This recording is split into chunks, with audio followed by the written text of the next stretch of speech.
मराठी युवकांना आज मला कोणी पैसे देणार का ह्या प्रश्नाचं उत्तर या उपक्रमात आहे. तर आम्ही बोलण्यापेक्षा तुमच्याचकडून येऊ द्या की काय आहे तो उपक्रम.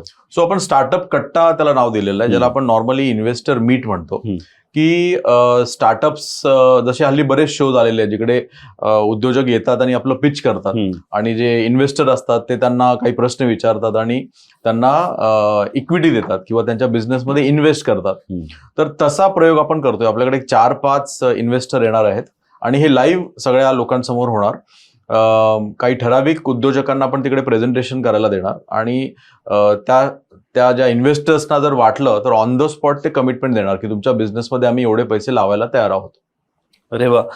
मग आता हे जे आता 14 तारखेला आपलं आहे ह्याच्यासाठी कसं तुम्ही नवीन जे आहेत व्यवसाय करणारे लोकांना त्यांना तुम्ही कुठून शोधलं, ह्याचे जे गेस्ट आहेत जे इन्व्हेस्ट करणार आहेत त्यांच्याबद्दल आम्हाला तुम्ही थोडी माहिती देऊ शकता. ते कोण आहेत, काय का ठरले आहेत की अजून इन प्रोसेस आहे? नाही, सो हे सगळे इन्व्हेस्टर असे आहेत की जे मल्टिपल बिझनेसमध्ये आहेत, ज्यांचा टर्नओव्हर 500,000 करोड वगैरे आहे. अशा इन्व्हेस्टर्सना आम्ही बोलवतोय. त्यातली 2 नावं मी तुम्हाला सांगतो. ॲग्नेलो राजेश अथायडे हे सिरियल इन्व्हेस्टर आहेत. त्यांचे स्वतःचे 10-15 बिझनेसमध्ये इन्व्हेस्टमेंट केलेले आहेत. अमित बेंद्रे म्हणून आहे, त्यांची एक मोठी लॉजिस्टिक कंपनी आहे, 1000 कोटीचा टर्नओव्हर आहे आणि त्यांनी सुद्धा वेगवेगळ्या बिझनेसमध्ये इन्व्हेस्ट केलेलं आहे. तर ह्या लेवलचा जेव्हा एखादा उद्योजक व्यवसाय करतो तर त्याला ऑलमोस्ट सगळ्या बिझनेसमधले ना सगळं कळतं. कारण त्यांनी इतका जग बघितलेलं असतं की तुम्ही कुठलाही प्रोडक्ट घेऊन जावा, कुठलाही व्यवसाय घेऊन जावा, त्याला त्यातले प्रोज आणि कोज, हा व्यवसाय चालेल का, याच्यामध्ये काय प्रॉब्लेम येतील, हा कुठल्या स्टेजला आहे आणि यांनी आता काय काळजी घ्यायला हवी. तर 2 प्रकारचे इन्व्हेस्टर असतात आणि तिकडे आपल्याला दोन्ही प्रकारचे इन्व्हेस्टर मिळणार. एक असतात स्ट्रॅटेजिक इन्व्हेस्टर. स्ट्रॅटेजिक इन्व्हेस्टर म्हणजे आता समजा माझं पेपर मिल आहे, ओके, तर पेपर मिल रिलेटेड समजा तुमचं प्रोडक्ट असेल, पेपरचे कप असतील, प्लेट असतील किंवा कोरोगेटेड बॉक्स असेल, तर मला ऑलरेडी त्या इंडस्ट्रीमधलं कळतं.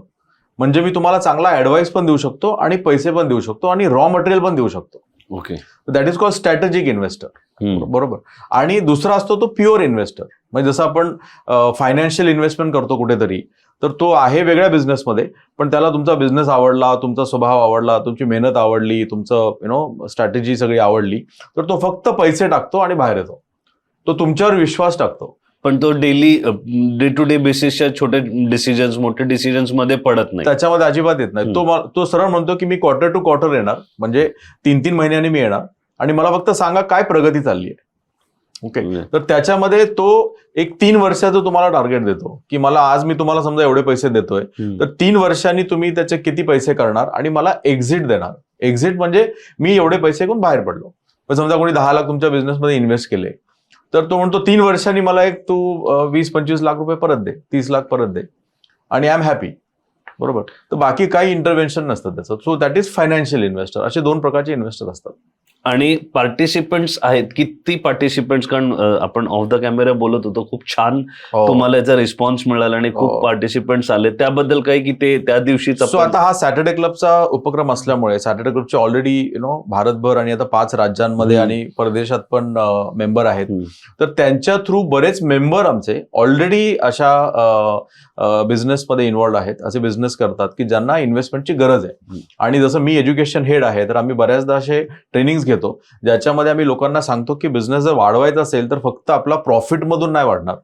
तो एका स्केलेबल लेवलला आला की तुम्हाला तो क्वांटम लीप ज्याला म्हणतो आपण, म्हणजे माझं 1 हॉटेल आहे पण मला आता 10 हॉटेल करायचे आहेत, तर तुम्ही ते एक हॉटेल करण्यापेक्षा जर तुम्ही इन्व्हेस्टर घेतला तर तुमचे 6 महिन्यामध्ये ग्रोथ होऊ शकते, मोठी ग्रोथ होऊ शकते. तर ह्या स्टेजला आलेले आमचे बरेच मेंबर्स आहेत आणि आमच्या मेंबर्सना आम्ही एज्युकेट केलं की अशी असा आपण एक कार्यक्रम घेतोय स्टार्टअप कट्टा. तर आम्हाला भरपूर त्याच्यामध्ये रिस्पॉन्स आलेला आहे. त्यांचं आम्ही एक आता फिल्ट्रेशन प्रोसेस करतोय की प्रत्येकाने अप्लाय केलेलंच आहे, पण तुमचं म्हणजे तुम्ही इन्व्हेस्टमेंट घ्यायच्या आधी आम्ही हे चेक करतो की आर यू इन्व्हेस्टेबल.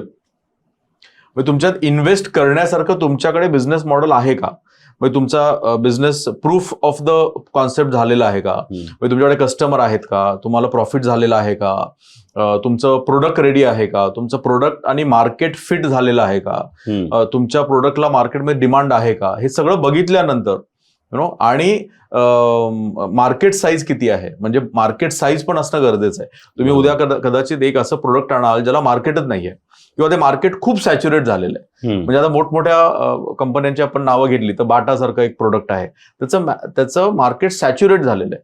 आपण कधी विचार केला का बाटा सारखा दुसरा ब्रँड का येत नाहीये? किंवा ग्लुकोज बिस्किट सारखं, पार्लेजी सारखं दुसरं बिस्किट का येत नाहीये?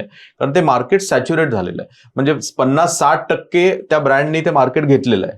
तर असं जर तुमचं मार्केट सॅच्युरेट असेल तर तो उद्योजक म्हणतो की याच्यामध्ये जो इन्व्हेस्टर असतो तो म्हणतो याच्यात मी पैसे इन्व्हेस्ट केले तर हा स्केलेबल नाहीये. त्याला मार्केट, त्याला टॅम म्हणतात, TAM, टोटल ऍड्रेसेबल मार्केट.